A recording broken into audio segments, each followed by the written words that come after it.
ವಿಡಿಯೋನ ಕೊನೆವರೆಗೂ ಸ್ಕಿಪ್ ಮಾಡದೆ ನೋಡಿ. ವಿಡಿಯೋ ಇಷ್ಟ ಆದರೆ ಲೈಕ್ ಮಾಡಿ, ಶೇರ್ ಮಾಡಿ, ಸಬ್ಸ್ಕ್ರೈಬ್ ಮಾಡೋದು ಮರಿಬೇಡಿ.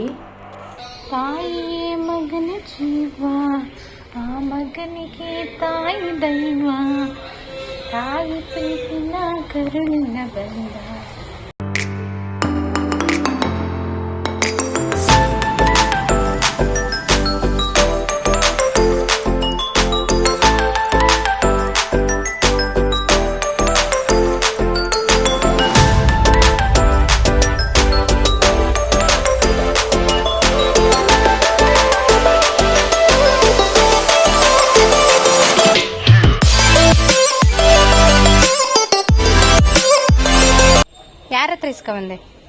ಯಾರ ಹತ್ರ ಇಸ್ಕೊಂಬಂದೆ? ಯಾರು ಕೊಟ್ಟಿದ್ದು? ಯಾರಮ್ಮ ಕೊಟ್ಟಿದ್ದು? ಅದೇ ಯಾರು ಕೊಟ್ಟಿದ್ದು? ಅವಣ್ಣ ಕೊಟ್ಟಿದ್ದ? ಕೊಟ್ಬೋಗು, ವಾಪಸ್ಸು ಕೊಡೋಗು. ನಾನು ಅವನಿಗೆ ಎಣ್ಣೆ ಹಚ್ಚಿ ನಾನು ಎಣ್ಣೆ ಹಚ್ಕೊಳ್ಳೋಣ ಅನ್ನೋಷ್ಟರಲ್ಲಿ ಅಣ್ಣನ ಹತ್ರ ಹೋಗ್ಬಿಟ್ಟು ಚಾಕ್ಲೇಟ್ ಇಸ್ಕೊಂಡು ಬಂದ್ಬಿಟ್ಟಿದ್ದಾನೆ. ಕೊಟ್ಬೋಗು ಅಂತ ವಾಪಸ್ ಕಳಿಸಿ, ನೋಡೋಣ ಏನು ಮಾಡ್ತಾನೆ.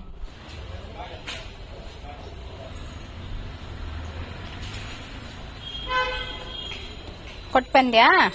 ಗುಡ್ ಬಾಯ್.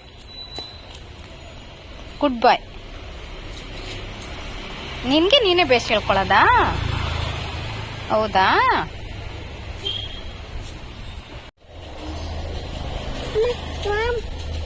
ಎಲ್ಲ ಹುಡುಕ್ಬಿಡ್ತೀಯಲ್ಲ ಚಿನ್ನಿ, ಹೊಟ್ಟಿಗೆ ಹುಡುಕ್ತೀಯ. ಅದು ಆರೋಯ್ತು ಬಿಡು. ನೋಡ ಅಲ್ಲಿ ಅಂಬ ನೋಡಲ್ಲಿ. ಈ ಕಡೆ ಬಾ, ಇಲ್ಲಿ ಕಾಣಿಸುತ್ತೆ.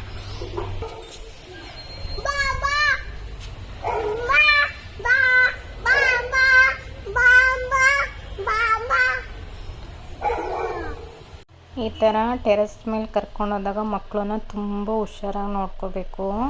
ಅವರು ಇನ್ನೂ ಚಿಕ್ಕ ಮಕ್ಕಳು ಅಂದರೆ ಅವ್ರು ಹೆಂಗೆ ಮಾಡ್ತಾರೆ ಅಂತೆಲ್ಲ ಗೊತ್ತಾಗಲ್ಲ. ನಮ್ಮ ಕಣ್ಣೆಲ್ಲ ಅವ್ರ ಮೇಲೇ ಇರಬೇಕು, ತುಂಬ ಅಲರ್ಟಾಗಿರಬೇಕು. ಹಂಗೆ ನೋಡ್ಕೋಬೇಕು ನಾವು. ಬಾ ಅಂತನ್ನು.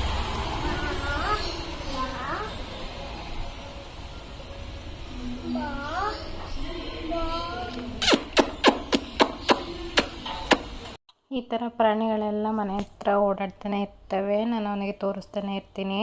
ಅವನು ಗೇಟು ತೆಗಿಯಮ್ಮ, ತೋರಿಸು ಅಂತ ಕೇಳ್ತಾನೆ. ಬಟ್ ನಾನು ಆ ಥರ ಎಲ್ಲ ಮಾಡೋಕ್ಕೆ ಹೋಗಲ್ಲ, ಒಳಗಡೆಯಿಂದನೇ ತೋರಿಸ್ತೀನಿ. ಅವೇನಾದರೂ ಮಿಸ್ಸಾಗಿ ಬಂದು ಗುದ್ದೋದು, ನಾಯಿಗಳಾದರೆ ಕಚ್ಚೋದು ಮಾಡಿಬಿಟ್ರೆ ಎಷ್ಟು ಕಷ್ಟ ಅಲ್ವಾ? ಅದಕ್ಕೋಸ್ಕರ ತುಂಬ ಜೋಪಾನಾಗಿ ನೋಡ್ಕೋಬೇಕು. ಮಕ್ಕಳಿಗೂ ಎಲ್ಲ ತೋರಿಸ್ಬೇಕು. ಇವಾಗಂತೂ ಎಲ್ಲನೂ ಡ್ರಾಯಿಂಗಲ್ಲೇ ತೋರಿಸೋದಾಗ್ಬಿಟ್ಟಿರುತ್ತೆ. ಈ ಥರ ಲೈವಲ್ಲಿ ತೋರಿಸಿದ್ರೆ ಅವು ಹೆಂಗೆ ಸೌಂಡ್ ಮಾಡ್ತವೆ, ಹೆಂಗೆ ಓಡಾಡ್ತವೆ, ಅವು ಹೆಂಗಿರ್ತವೆ ಅಂತ ಮಕ್ಕಳಿಗೆ ಗೊತ್ತಾಗುತ್ತೆ. ನಾವೇನು ತೋರಿಸಿಲ್ಲ ಅಂದರೆ ಕಷ್ಟ. ತಾಯಿಯೇ ಮಗನ ಜೀವ, ಆ ಮಗನಿಗೆ ತಾಯಿ ದೈವ, ತಾಯಿ ಪ್ರೀತಿನ ಕರುಳಿನ ಬಂದ.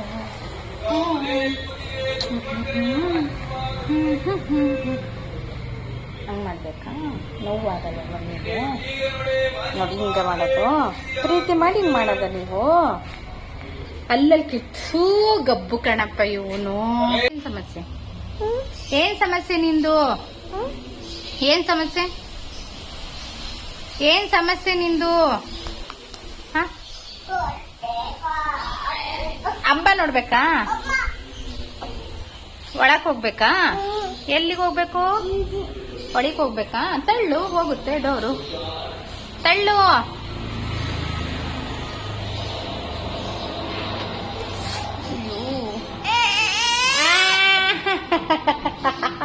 ಹೆಂಗ್ ಬಿದ್ದಿದ್ದು ಚಿನ್ನಿ?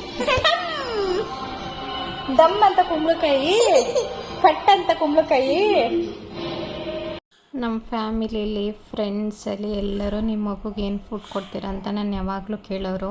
ಅದಕ್ಕೆ ಇವತ್ತು ನನ್ನ ಮಗುಗೆ ಕೊಡೋದ್ರಲ್ಲಿ ಒಂದು ಫುಡ್ನ ಶೇರ್ ಮಾಡೋಣ ಅಂತ ಇದ್ದೀನಿ. ಡೈಲಿ ಇದನ್ನು ಒನ್ ಟೈಮ್ ಮಿಸ್ ಮಾಡ್ದೇ ನಾನು ಕೊಡ್ತೀನಿ. ಆಲ್ಮೋಸ್ಟು ಎಲ್ಲರೂ ಹೋದ್ರಷ್ಟೇ ನಾನು ಇದನ್ನು ಕೊಡೋಕ್ಕಾಗಲ್ಲ. ಅವು ಇದ್ದರೆ ಅಲ್ಲೂ ತೊಗೊಂಡು ಹೋಗ್ತೀನಿ, ಅಲ್ಲೇನು ಬೇಗ ಮಾಡ್ಬೋದು ಅಂತ. ಇದು ಮಲ್ಟಿಗ್ರೇನ್ ಬೇಬಿ ಸೆರ್ಲಾಕ್ ಅಂತ ಹೇಳ್ಬಿಟ್ಟು. ಸ್ವಲ್ಪ ಕಡಲೆಬೇಳೆ ಎಲ್ಲ ಒಂದು ಚಿಕ್ಕ ಲೋಟದಲ್ಲಿ ಒಂದೊಂದು ಲೋಟ ತೊಗೊಂಡಿದ್ದೀನಿ. ಒಂದು ಹೆಸ್ರು ಕಾಳು, ಇದು ಮೆಂತ್ಯ ಬಂದು ನಾನು ಅರ್ಧ ಕಪ್ ತೊಗೊಂಡಿದ್ದೀನಿ, ಕಹಿ ಬರುತ್ತೆ ಅಂತ ಅಂದ್ಬಿಟ್ಟು. ಕಡಲೆ ಬೀಜ, ಬಾದಾಮಿ, ಪಿಸ್ತಾ, ಉದ್ದಿನಬೇಳೆ, ರಾಜ್ಮಾ, ಕಡಲೆಕಾಳು ಇಷ್ಟೂ ಒಂದು ಪ್ಯಾನ್ಗೆ ಹಾಕಿ ನೀಟಾಗಿ ಹುರ್ಕೊಳ್ಳೋಣ. ಏಕೆಂದರೆ ನಾನು 1 ತಿಂಗಳು ಇಡೋದ್ರಿಂದ ಏನೂ ಹಾಳಾಗಲ್ಲ. ಅದಕ್ಕೋಸ್ಕರ ನಾನು ಈ ಥರ ಹುರಿದು ಮಾಡ್ಕೋತೀನಿ. ನನ್ನ ಮಗನೂ ತುಂಬ ಇಷ್ಟಪಟ್ಟು ತಿಂತಾನೆ.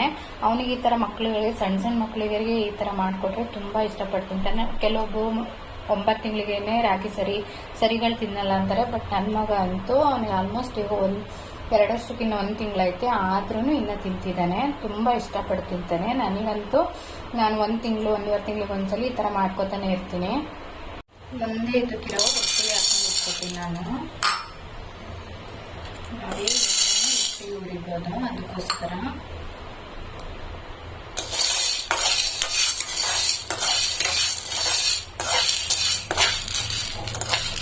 ನಾನು ನನ್ನ ಮಗನ ಆದಷ್ಟು ಒಳ್ಳೊಳ್ಳೆ ಹೆಲ್ತಿ ಫುಡ್ನೇ ಕೊಡ್ತೀನಿ. ಜಾಸ್ತಿ ಎಲ್ಲೋ ಒಂದೊಂದ್ಸಲ ಹೊರಗಿನ ಕೊಡೋದು. ಈಗಿನ ಕಾಲದ ಮಕ್ಕಳಂದ್ರೆ ನಿಮಗೆ ಗೊತ್ತಲ್ವಾ, ಅವ್ರಿಗೂ ಎಲ್ಲರನ್ನೂ ನೋಡಿ ಆ ಥರ ತಿನ್ಬೇಕು ಅನ್ಸುತ್ತೆ. ಅದಕ್ಕೋಸ್ಕರ ಒಂದು ಸ್ವಲ್ಪ ಆದಷ್ಟು ನಾನು ಮನೇಲೇ ಎಲ್ಲ ಮಾಡಿ ಕೊಡೋಕ್ಕೆ ಟ್ರೈ ಮಾಡ್ತೀನಿ. ಡೈಲಿ 1 ಟೈಮ್ ಕಂಪಲ್ಸರಿ ಕೊಡ್ತೀನಿ ನಾನು. ನನ್ನ ಮಗ ಎದ್ಬಿಡ್ತಾನಲ್ಲ, ಅದಕ್ಕೋಸ್ಕರ ನಾನು ಈ ಥರ 2 ಒಟ್ಟಿಗೆ ಹಾಕಿ ಹುರ್ಕೋತಿದ್ದೀನಿ. ಯಾವುದ್ಯಾವುದು ಕನ್ಸಿಸ್ಟೆನ್ಸಿಲಿ ಹುರಿದ್ರೆ ಎರಡೂ ಒಂದೇ ಥರ ನೀಟಾಗಿ ಫ್ರೈ ಆಗುತ್ತೆ ಅಂತ ನೋಡಿಕೊಂಡು, ನಿಮಗೆ ಟೈಮ್ ಇದೆ ಅಂತ ಅಂದರೆ ಒಂದೊಂದೇ ಹಾಕೊಂಡು ಹುರ್ಕೊಳ್ಳಿ, ಅವಾಗ ಇನ್ನೂ ಚೆನ್ನಾಗಾಗುತ್ತೆ. ನಾನು ಯಾವುದ್ಯಾವುದನ್ನು ಒಟ್ಟಿಗೆ ಹಾಕೊಂಡು ಹುರ್ಕೊಂಡ್ರೂ ಚೆನ್ನಾಗಾಗುತ್ತೆ ಅಂತ ಅನಿಸುತ್ತೆ. ಅದನ್ನು ಒಟ್ಟಿಗೆ ಹಾಕಿ ಹುರ್ಕೋತಿದ್ದೀನಿ. ನನ್ನ ಮಗ ಎದ್ಬಿಟ್ರೆ ಅರ್ಧಂಬರ್ಧ ಆಗಿಬಿಡುತ್ತೆ, ಕೆಲಸ ಅಲ್ಲೇ ಉಳ್ಕೊಬಿಡುತ್ತೆ ಅಂತ ಅಂದ್ಬಿಟ್ಟು ಈ ಥರ ಹುರಿದು ಒಂದು ಬೌಲಿಗೆ ಹಾಕ್ಕೊಂಡು ಒಂದು 10 ನಿಮಿಷ ಬಿಡಿ. ನೀವು ಹುರಿದ ತಕ್ಷಣವೇ ಪೌಡ್ರ್ ಮಾಡ್ಕೋಬೇಡಿ, ಆವಾಗ ಒಂಥರ ಮೆತ್ತಗಾಗ್ಬಿಡುತ್ತೆ. ಈಗ ನೋಡಿ ನಾನು ತೋರಿಸ್ತೀನಿ ಯಾವ ಥರ ಅಂಟ್ಕೋತಿದೆ ಅಂತ ಅಂದ್ಬಿಟ್ಟು. ಆದರೆ ನಾವು ಫ್ರೈ ಮಾಡಿದ ಮೇಲೆ ಒಂದು 10 ನಿಮಿಷ ಬಿಟ್ಟು ಗ್ರೈಂಡ್ ಮಾಡಿಕೊಂಡ್ರೆ ಈ ಥರ ಗಂಟೆಲ್ಲ ಆಗಲ್ಲ, ಸ್ವಲ್ಪ ಕಮ್ಮಿ ಇರುತ್ತೆ. ನೀಟಾಗಿ ಬಿಟ್ಟು ಆಮೇಲೆ ಗ್ರೈಂಡ್ ಮಾಡ್ಕೊಳ್ಳಿ. ಆ ಥರ ಬ್ಲೆಂಡರ್ಗಿಂತ ಈ ಥರ ಬ್ಲೆಂಡರಲ್ಲಿ ನೀವು ಪೌಡ್ರ್ ಮಾಡ್ಕೊಳ್ಳಿ, ತುಂಬ ಚೆನ್ನಾಗಾಗುತ್ತೆ ಪೌಡ್ರು. ಇವಾಗ ಅದು ಒಂದು ಟ್ರಿಪ್ ತೊಗೊಂಡಿದ್ನಲ್ಲ ಕ್ವಾಂಟಿಟಿ ತೋರ್ಸೋಕ್ಕೆ, ಸ್ವಲ್ಪ ಗ್ಲಾಸ್ ಕಮ್ಮಿ ಇದು ಅಂತ ಅಂದ್ಬಿಟ್ಟು ಇದನ್ನು ಮತ್ತೆ ತೋರಿಸ್ತಿದ್ದೀನಿ. ಹುರುಳಿಕಾಳು, ಹೆಸರು ಬೇಳೆ, ಸ್ವಲ್ಪ ವಾಟರ್ ಮೆಲನ್ ಸೀಡ್ಸು, ಎಳ್ಳು ಮತ್ತು ಗೋಡಂಬಿ ಇಷ್ಟನ್ನು ಹುರ್ಕೊಳ್ಳೋಣ. ನಾನು ಮುಂಚೆನೇ ಎಲ್ಲ ಹುರಿಯೋ ತೋರಿಸಿದ್ನಲ್ಲ, ಅದಕ್ಕೆ ಒಂದು ತೋರಿಸಿಲ್ಲ. ಎಲ್ಲ ನೀಟಾಗಿ ಒಂದೊಂದೇ ಹುರ್ಕೊಂಡು ಗ್ರೈಂಡ್ ಮಾಡ್ಕೊಂಡ್ಮೇಲೆ ನೋಡಿ ಈ ಥರ ಆಗಿದೆ. ಈ ಥರ ಬಿಸಿ ಇದ್ದಾಗಲೇ ನೀಟಾಗಿ ಈ ಥರ ಕಲಿಸ್ಕೊಂಡು ಒಂದೊಂದು ಗಂಟುಗಳಿರ್ತಾವಲ್ಲ ಅದನ್ನು ಈ ಥರ ಹೊಡ್ಕೊಳ್ಳಿ. ಆವಾಗ ಒಂದೊಂದೇ ಹಿಟ್ಟು ಒಂದೊಂದು ಕಡೆ ಸ್ಟೋರ್ ಆಗಿರಲ್ಲ, ಎಲ್ಲ ಈ ಥರ ನೀಟಾಗಿ ಮಿಕ್ಸ್ ಆಗುತ್ತೆ. ಈ ಥರ ಮಿಕ್ಸ್ ಮಾಡ್ಕೊಂಡ್ಮೇಲೆ ಇದನ್ನು ಗಾಳಿಗೆ ಒಣಾಕಿ, ಸ್ವಲ್ಪ ಬಿಸಿಲಿಗೆ ಇದ್ರ ಮೇಲೆ ಬಟ್ಟೆ ಕಟ್ಬಿಟ್ಟು ಒಣಾಕಿ, ಆವಾಗ ನೀವು ತುಂಬ ದಿನ ಸ್ಟೋರ್ ಮಾಡ್ಬೋದು. ಇಲ್ಲಾಂದ್ರೂ ಏನಾಗಲ್ಲ. ಬಟ್ ನೀವು 2 ತಿಂಗಳಿಗಿಂತ 1.5 ತಿಂಗಳಿಗಿಂತ ಇನ್ನೂ ಜಾಸ್ತಿ ಸ್ಟೋರ್ ಮಾಡ್ತೀರಾ ಅಂತ ಅಂದರೆ ಬಿಸಿಲಲ್ಲಿ ಒಣಾಕಿ, ಇಲ್ಲ ನಿಮಗೆ ಸ್ವಲ್ಪ ತರಿ ಇದೆ ಅಂತ ಅಂದರೆ ಚೆನ್ನಾಗಿ ಜರಡಿ ಮಾಡಿ ಅದನ್ನು ಎತ್ತಿಟ್ಕೊಳ್ಳಿ. ಮತ್ತೆ ಇನ್ನೊಂದ್ಸಲ ಗ್ರೈಂಡ್ ಮಾಡಿಕೊಂಡು ಮತ್ತೆ ಜರಡಿ ಮಾಡಿ ಫುಲ್ಲು ಫೈನ್ ಪೇಸ್ಟ್ ಆಗೋ ಥರ ಅದನ್ನಾರು ಮಾಡ್ಕೋಬೋದು. ನಾನೇನು ಜರಡಿ ಮಾಡೋಕ್ಕೋಗಲ್ಲ, ಈ ಥರನೇ ಮಾಡ್ಕೊಬಿಡ್ತೀನಿ. ನೆಕ್ಸ್ಟು ಇದನ್ನು ಸರಿನ ಹೆಂಗೆ ಮಾಡೋದು ಅಂತ ನಿಮಗೆ ತೋರಿಸ್ತೀನಿ ನೋಡಿ. ಒಂದು ಪಾತ್ರೆಗೆ ನಿಮ್ಗೆ ಎಷ್ಟು ಸ್ಪೂನ್ ಬೇಕಷ್ಟು ಹಾಕ್ಕೊಳ್ಳಿ. ನನ್ನ ಮಗಂಗೆ 2 ಸ್ಪೂನ್ ಬೇಕು, ಅದಕ್ಕೋಸ್ಕರ 2 ಸ್ಪೂನು ಪೌಡ್ರು ಹಾಕ್ಕೊಂಡು 1/4 ಲೋಟದಲ್ಲಿ ಹಾಲು ಮತ್ತು ನೀರು ಎರಡನ್ನೂ ಮಿಕ್ಸ್ ಮಾಡಿಕೊಂಡು ಅದಕ್ಕೆ ಆ್ಯಡ್ ಮಾಡ್ಕೊಂಡಿದ್ದೀನಿ. ಅದಾದಮೇಲೆ ಸ್ವಲ್ಪ ಉಪ್ಪು ಹಾಕ್ಕೊಂಡಿದ್ದೀನಿ. ನಿಮಗೆ ಮಗು ಬೆಲ್ಲ ಇಷ್ಟಪಡುತ್ತೆ ಅಂದರೆ ಬೆಲ್ಲ ಹಾಕ್ಕೊಳ್ಳಿ. ನನ್ನ ಪ್ರಕಾರ ಬೆಲ್ಲ ಸಕ್ಕರೆ ಆಲ್ಮೋಸ್ಟು ಸೇಮೇ, ಅದಕ್ಕೋಸ್ಕರ ನಾನು ಜಾಸ್ತಿ ಸ್ವೀಟ್ ಯೂಸ್ ಮಾಡೋಕ್ಕೆ ಹೋಗಲ್ಲ. ಇದು ಡೈಲಿ ಕೊಡೋದ್ರಿಂದ ನಾನು ಉಪ್ಪು ಹಾಕ್ಕೊಂಡಿದ್ದೀನಿ. ಈ ಥರ ನೀಟಾಗಿ ತಿರುಗಿಸ್ತಾ ಇರಬೇಕು, ಸ್ವಲ್ಪ ಗಂಟೆಗಳಾಗ್ದಂಗೆ ಈ ಥರ ನೀಟಾಗಿ ತಿರುಗಿಸ್ತಾ ಕನ್ಸಿಸ್ಟೆನ್ಸಿ ನೋಡಿ ಯಾವ ಥರ ಬರ್ತಿದೆ, ಈ ಥರ ಆಗಬೇಕು. ಆವಾಗ ಸರಿ ತುಂಬ ಚೆನ್ನಾಗಾಗುತ್ತೆ. ಆ ಕಾಳುಗಳದ್ದು ನಾನು ತುಂಬ ಫೈನಾಗಿ ಪೌಡ್ರ್ ಮಾಡ್ಕೊಳ್ಳೋದ್ರಿಂದ ಒಂದು ಸ್ವಲ್ಪ ತರಿ ಇರುತ್ತೆ ಅಲ್ವಾ, ಅದೆಲ್ಲ ಚೆನ್ನಾಗಿ ಬೇಯುತ್ತೆ. ಮಗುಗೂ ತಿಂತಿರ್ಬೇಕಾದ್ರೆ ಸ್ವಲ್ಪ ಬಾಯಿ ಸಿಕ್ಕರೆ ಎಷ್ಟು ಚೆನ್ನಾಗಿರುತ್ತೆ. ನನ್ನ ಮಗಂತೂ ತುಂಬ ಇಷ್ಟಪಟ್ಟು ತಿಂತಾನೆ, ಅದಕ್ಕೆ ನಾನು ಈ ಥರನೇ ಮಾಡ್ಕೋತೀನಿ. ಇಲ್ಲಿ ನೋಡ್ತಿರ್ಬೋದು ನೀವು, ಈ ಥರ ಕುದ್ದು ಈ ಥರ ಕುದಿ ಬರಬೇಕು. ಕನ್ಸಿಸ್ಟೆನ್ಸಿ ನೋಡಿ, ನಾವು ಸ್ಪೂನಲ್ಲಿ ತಿನ್ನೋದ್ರಿಂದ ಈ ಥರ ಇದ್ದರೆ ಮಕ್ಳಿಗೂ ತಿನ್ನೋಕ್ಕೆ ಚೆನ್ನಾಗಿರುತ್ತೆ. ತುಂಬ ತೆಳು ಮಾಡ್ಕೊಬಿಟ್ರಿ ಅಂದರೆ ಸ್ಪೂನಲ್ಲೆಲ್ಲ ತಿನ್ಸೋಕ್ಕೆ ಬರಲ್ಲ. ನೀವು ಇದನ್ನು ಒಂದು 15 ವರ್ಷದ ಮಕ್ಕಳವ್ರಿಗೂ ಕೊಡ್ಬೋದು. ನಾವು ಯಾವ ಥರ ಫುಡ್ ಅಭ್ಯಾಸ ಮಾಡಿಸ್ತೀವಿ ಆ ಥರ. ಇದನ್ನು ಈ ಥರ ಪ್ಲೇಟಲ್ಲಿ ಮುಚ್ಚಿಟ್ಟು ಮಗುವಿಗೆ ತಣ್ಣಗಾದ್ಮೇಲೆ ತಿನ್ನಿಸಿ ಇನ್ನೂ ಗಟ್ಟಿ ಥರ ಆಗಿರುತ್ತೆ, ತುಂಬ ಚೆನ್ನಾಗಾಗಿರುತ್ತೆ. ಸರಿ ತಿನ್ನಿಸ್ಕೊಂಡು ನಮ್ಮ ಫ್ರೆಂಡ್ ಒಂದು ಸೀಮಂತ ಇತ್ತು, ಅಲ್ಲಿಗೆ ಹೋಗೋಣ ಅಂತ ಸ್ವಲ್ಪ ಪೆಟ್ರೋಲ್ ಖಾಲಿ ಆಗುತ್ತಲ್ಲ ಅಂತ ಪೆಟ್ರೋಲ್ ಬಂಕಲ್ಲಿ ಪೆಟ್ರೋಲ್ ಹಾಕಿಸ್ಕೊಂಡ್ವಿ. ನನ್ನ ಮಗ ಅಂತ ಅವ್ರು ಹೆಂಗೆ ಹಾಕ್ತಾರೆ ಏನು ಅಂತ ಎಲ್ಲ ಫುಲ್ಲು ಡೀಪ್ ಅಬ್ಸರ್ವೇಷನ್ ಮಾಡ್ತಾ ನಿಂತ್ಬಿಟ್ಟಿದ್ದಾನೆ. ಸರಿ ಹಾಕಿಸ್ಕೊಂಡು ಫೈನಲಿ ಸೀಮಂತದ ಮನೆಗೆ ಬಂದ್ವಿ. ಇವಳು ನಮ್ಮ ಬೆಸ್ಟ್ ಫ್ರೆಂಡ್ಸಲ್ಲಿ ಒಬ್ಬಳು. ಇವಳು ಆಫೀಸ್ ಫ್ರೆಂಡು ನನಗೆ. ಫಸ್ಟು ನಾನು ಆಫೀಸಿಗೆ ಬಂದಾಗ ಇವಳೇ ನನಗೆ ತುಂಬ ಕ್ಲೋಸ್ ಫ್ರೆಂಡ್ ಆಗಿರೋದು. ಸರಿ ಅಂತ ಅಂದ್ಬಿಟ್ಟು ಅವಳಿಗೂ ಮದುವೆ ಆಗಿ 1 ವರ್ಷ ಆಗಿತ್ತು, ಸೀಮಂತ ಇತ್ತು ಅಂತ ಕರೆದಿದ್ದು. ಸರಿ ಹೋಗೋಣ ಅಂತ ಫೈನಲಿ ಅವ್ರ ಮನೆಗೆ ಹೋದ್ವಿ. ಇವರು ಅವರಮ್ಮ ನನ್ನ ಮಗುನ ಎತ್ಕೊಂಡಿದ್ದಾರೆ. ಅವ್ರಿಗಂತೂ ನನ್ನ ಮಗ ತುಂಬ ಇಷ್ಟ ಆದನಂತೆ, ಎತ್ಕೊಂಡು ಹಂಗೆ ಆಟ ಆಡಿಸ್ಕೊಂಡಿದ್ರು. ನಾನು ಬರಲ್ಲ ಅಂತಂದ್ರೂ ಇವತ್ತು ನನಗೆ ಆನ್ಲೈನ್ ಕ್ಲಾಸ್ ಇತ್ತು, ಆದರೂ ಬರಲ್ಲ ಅಂತಂದ್ರೂ ಇವಳು ಬರಬೇಕು ನೀನು, ಮಿಸ್ ಮಾಡಬೇಡ ಅಂತ ಹೇಳಿದ್ಲು. ಅದಕ್ಕೋಸ್ಕರ ಸರಿ ಅಂತ ಅಂದ್ಬಿಟ್ಟು ಹೊರಟ್ವಿ. ಅಲ್ಲಿ ಸೀಮಂತ ಎಲ್ಲ ಇತ್ತಲ್ವ, ಸ್ವಲ್ಪ ಅದು ಇದು ಕೊಟ್ಟು ಅವಳಿಗೆ ಅದು ಒಂದು ವೀಡಿಯೋ ತಗೊಳಕ್ಕಾಗಲಿಲ್ಲ. ಫೋಟೋ ತೆಗೆಸ್ಕೊಂಡು ಅರಿಶಿನ ಕುಂಕುಮ ಎಲ್ಲ ಕೊಟ್ಟರು, ಅದನ್ನು ತೊಗೊಂಡ್ವಿ. ಅಕ್ಕಂಗಂತೂ ಇವರು ಅವ್ರ ಅಕ್ಕ, ನನ್ನ ಫ್ರೆಂಡ್ ಅಕ್ಕ.